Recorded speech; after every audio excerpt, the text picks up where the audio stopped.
알렙루야. 안녕하세요. 전 알렙TV의 알렙 목사입니다. 오늘 이 시간은 전화공성 시간이고 특별히 12월이니까 성탄절에 대해서 말씀을 드리려고 합니다. 오늘은 답을 이야기하려고 하는 게 아니라 여러분에게 한번 생각할 기회를 드리는 시간이에요. 예수님께서 태어나신 날이 12월 25일이 아니다라는 건 제가 절기 영상에서 이미 말씀을 드렸습니다. 그러면 왜 12월 25일인가? 예수님께서 태어나신 정확한 그 날을 우리가 지키는 것이 맞지 않나? 그렇게 지키지 않는 이유도 제가 12월 25일 성탄절 절기 영상에서 말씀을 드렸어요. 그건 한번 찾아보세요. 똑같은 말 반복하는 것보다 여러분이 한번 찾아보시면 좋을 것 같아요. 그러면 진짜 예수님이 태어나신 날은 언제냐는 거죠. 오늘은 이 이야기를 한번 해보려고 합니다. 이스라엘이 있는 팔레스타인에는 기후가 크게 두 개로 나누어져요. 물론 그곳에도 봄, 여름, 가을, 겨울이 있지만 건기와 우기로 크게 나누어집니다. 우리나라 기준으로 이야기하면 4월부터 10월이 건기예요. 그리고 10월부터 4월까지가 우기입니다. 우리나라 4월이 유대 달력에서는 1월이거든요. 6월절이 있는 달이 우리나라 4월이에요. 그러니까 걔네들 입장에서는 1월부터 7월이 건기이고 7월부터 1월이 우기가 되겠죠. 자, 그러면 이것은 분명하다는 거죠. 비가 오는 기간과 비가 오지 않는 기간. 자, 그런데 예수님께서 태어나신 날 누가복음 2장 8절에 보면 그 지역의 목자들이 밤에 밖에서 자기 양떼를 지키더니 라고 되어 있어요. 물론 다른 정황들 증거들이 성경에 많이 있지만 가장 유력한 게 바로 이거죠. 목자들이 밤에 밖에서 양떼를 지켰다. 여러분, 여기서 중요한 건 바로 밖에서라는 단어입니다. 밖에서 목자들이 양떼를 지킬 수 있는 기간, 건기입니다. 건기예요. 근데 중요한 것은 여기서 밖에라고 할 때 이 밖은 아그라울레오라고 하는 단어예요. 근데 이 밖은 그냥 광야를 의미하는 게 아니라 농경지의 들판을 의미합니다. 즉 지금 아기 예수님께서 탄생하실 때 목자들이 황량한 광야가 아니라 농경지에서 야영을 하며 가축을 돌보고 있었다는 거죠. 제가 다음에 또 목자에 관한 이야기를 조금 해보려고 하거든요. 그 전에 목자들에 대한 이야기를 잘 모른다고 해도 우선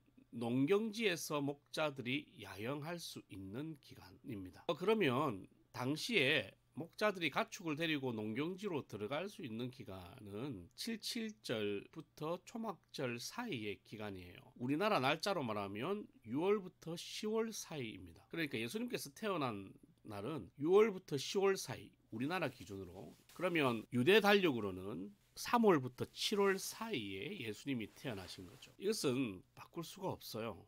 성경에 그렇게 되어 있으니까. 그러면 이 6월부터 10월 사이에 언제 태어나셨을까? 그나마 많이 줄였지만 6, 7, 8, 9, 10 이 5개월 사이에 언제 태어나셨을까 하는 거죠. 여기서 이제 우리가 조금 추측을 해본다면 예수님께서 태어나신 날이 아무 때나 태어난 것은 아닐 것이다. 갈라디아서 4장 4절에 보면 때가 참에 하나님이 그 아들을 보내사라고 되어 있어요. 때가 찼어요.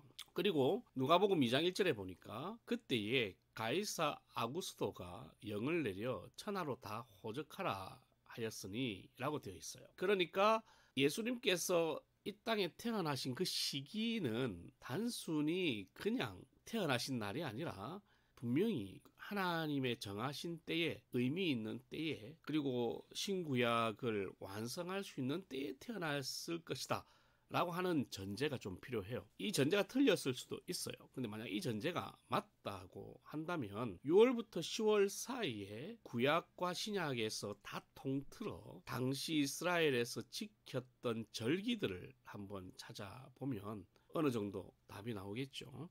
그러면 6월부터 10월 사이에 들어가는 절기는 딱 두 개밖에 없어요. 하나는 10월 1일, 유대 달력으로 보면 7월 1일로 불리는 월삭신년, 여기가 나팔절입니다. 그리고 유대 달력으로는 7월 10일, 우리나라로 하면 10월 10일 정도 되겠네요.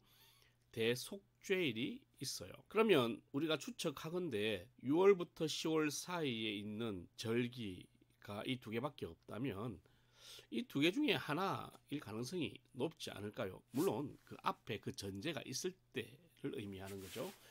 그런데 대속죄일에 예수님이 태어나셨을까요? 뭐 그럴 수도 있어요. 그런데 대속죄일은 십자가 죽음과 더 관련이 있지 않습니까? 그렇다면 신년에 태어나셨을 가능성, 나팔절에 태어났을 가능성이 높겠죠. 어쨌든 절기로 봤을 때 나팔절일 가능성이 높다. 물론 여기에 반대하시는 분들이 많을 거예요. 하지만 이것은 확률이 높은 거예요. 뭐냐면 7월 1일이 나팔절이고 7월 10일이 대속죄일이에요. 우리나라 날짜로 이야기하면 10월 1일이 나팔절이고 10월 10일이 대속죄일이에요. 그렇다면 어쨌든 절기가 몰려있는 달이 10월 달이라는 거죠. 그러면 예수님께서 탄생하신 달, 진짜 생일이 있는 달은 뭐 하루 이틀 음력 양력 이런 것을 고려해 봤을 때 우리가 사용하는 달력으로 보면 9월에서 10월 사이다. 9월, 10월 중에 예수님께서 태어나셨다는 것을 생각할 수가 있어요. 그리고 그 당시가 호적 기간이었고 그 호적 기간에 내려오다가 베들레헴에서 태어나신 것이죠. 이 영상을 찍는 이유는 계속해서 예수님의 생일에 대해서 논란이 많으니까 그냥 한번 생각해 보시라고 여러분을 위해서 올린 영상이고요. 하지만 우리가 12월 25일을 예수님의 생일로 지키는 이유는 우리 성탄절 영상을 보시면 알 수 있을 겁니다. 12월 달 성탄 준비 잘 하시고 행복하게 보내세요. 해피 크리스마스, 해피 할러데이 아닙니다.